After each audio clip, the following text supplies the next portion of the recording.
Gracias, presidenta. Bueno, pues reproducimos un debate que ya hemos tenido hace una semana en la Comisión de Hacienda a petición del Partido Popular y, por lo tanto, poco va a cambiar la posición que ya tomamos cada grupo parlamentario en la Comisión de Hacienda de hace una semana con la de hoy.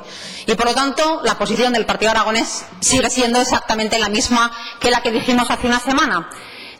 Nosotros hemos sostenido que durante el año 2016 la ejecución se ha ido manteniendo exactamente igual que los niveles de ejecución que había en el presupuesto de 2015. Y al final, pues viendo las cifras, viendo lo que ha acontecido con el presupuesto de 2016, hemos visto que efectivamente la ejecución del presupuesto de 2016 no difiere mucho de lo que había presupuestado en el año 2015.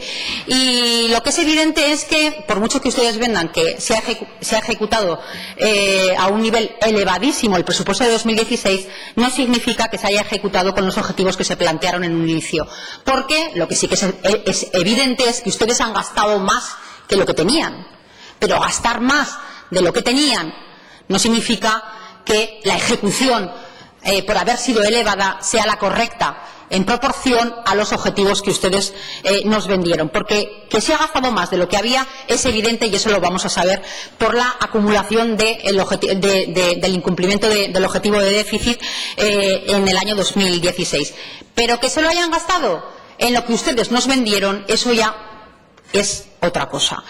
Ustedes, como digo, están en niveles de ejecución del año 2015, pero eso sí, siguen R diciendo en los medios de comunicación que han recuperado el 80% de los recortes del Partido Popular. Y, no por mucho repetirlo, esta consideración se convierte en una realidad. Lo que sí que es verdad es que ustedes van a pasar a la historia, como decía el señor Lambán, por haber aprobado un presupuesto que ha sido, sin duda alguna, el más discutido y el más conflictivo desde hace muchos años. Ustedes se han pasado el año 2016 trampeando el presupuesto, tapando agujeros, y los demás nos lo hemos pasado apagando fuegos. Ustedes trampeando, tapando agujeros y los demás apagando fuegos. Así nos hemos pasado el 2016 los portavoces de Hacienda en estas Cortes y el resto de los compañeros en cada uno de los departamentos. Por lo tanto, un presupuesto muy discutido, un presupuesto muy controvertido y un presupuesto que, por cierto, ha sido de bastante corto recorrido. El presupuesto se aprobó el 28 de enero de 2016 y la orden de cierre presupuestaria se hizo el 22 de agosto de 2016. Por lo tanto, solo ha habido posibilidad de ejecutar durante 7 meses. Entonces, estarán conmigo que si solo ha habido 7 meses para poderlo ejecutar, no lo habrán ejecutado en función de los objetivos que estaban planteados para el presupuesto de 2016. Y, por lo tanto, así se ha visto. En la ejecución del presupuesto hemos visto cómo el Gobierno de Aragón se ha dejado sin ejecutar 175 millones de gasto no financiero. 175 millones de gasto no financiero, que coincide casualmente con los millones que ustedes dijeron vender de más con respecto al presupuesto de 2015. Por lo tanto, estamos quitando lo uno y lo otro en los mismos niveles de ejecución que en el año 2015. Y, por lo tanto, ¿qué es lo que han hecho con el presupuesto del 2016? Pues quitar de aquí para poner allá, quitarle 10 millones a la dependencia para subirle 10 millones al IAI, quitarle de todos los departamentos para poder tapar los 100 millones de agujeros que ha habido en gasto de personal. Es decir, ustedes lo que han hecho es asumir que este gobierno, que el gobierno de Aragón tiene un gasto fijo que gobierne quien gobierne, no va a poder evitar, por mucho que ustedes hayan querido jugar, a que la concertada, las comarcas, la justicia gratuita podían pasar con exiguas partidas.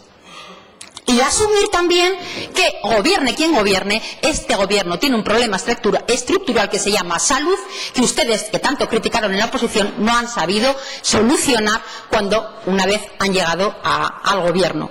Y ustedes vendieron que el presupuesto era muy de izquierdas porque recuperaban los niveles en educación y en sanidad. Y mire, le voy a decir una cosa. En sanidad, el hospital de Alcañiz ni está ni se le espera. El hospital de Teruel ni está ni se le espera. Un caos en la administración de todas las cuestiones sanitarias en esta comunidad. En educación, lo poco que se ha hecho lo hemos tenido que aprobar los grupos de la oposición. Interinos, que usted vendió diciendo que iban a pagarlo con fondos europeos que luego no llegaron por ningún sitio y tuvimos que aprobarlos los de la oposición, y otras cuestiones. Y le voy a decir, señora Pérez, sí, le voy a decir, Centro Aragones del Deporte, ejecución cero. Parque Deportivo Ebro, ejecución cero. Colegio de Almudévar, ejecución cero. Y ampliación de Líes Valdespartera, cero. Colegio de Pila, cero. Instituto de Ainsa, cero. Colegio de Pedrola, cero. Colegio de Sádava, cero. Instituto de Villanueva, cero. Colegio de Camín Real, cero. Colegio de Binefar, cero. El Colegio de Alfamén, cero. Instituto de Miriel Bueno, cero. Colegio de Ayerbe, cero. Cero patatero. ¿Se ha ejecutado? Se ha ejecutado, sí, pero ¿para qué? Para tapar agujeros, para tapar los agujeros de un presupuesto que aprobó el Partido Socialista con el apoyo del partido de Podemos. Y ustedes dicen que ahora otros partidos están poniendo en riesgo inversiones importantes en sanidad y en educación cuando no han sido capaces de ejecutar absolutamente nada de lo que estaba presupuestado. Gracias, señora diputada. Por lo cual, lo único que les digo es que a ustedes sí que se les va a recordar por una cosa, y es por haber sido incapaces de traer un presupuesto y haber acordado con todos los grupos parlamentarios un presupuesto en 2017 y por haber aprobado un presupuesto de 2016 que estaba lleno de agujeros y que ha sido un auténtico desastre en la ejecución. Gracias. Gracias, señora Lloe. Tiene la palabra el Grupo Parlamentario Podemos Aragón.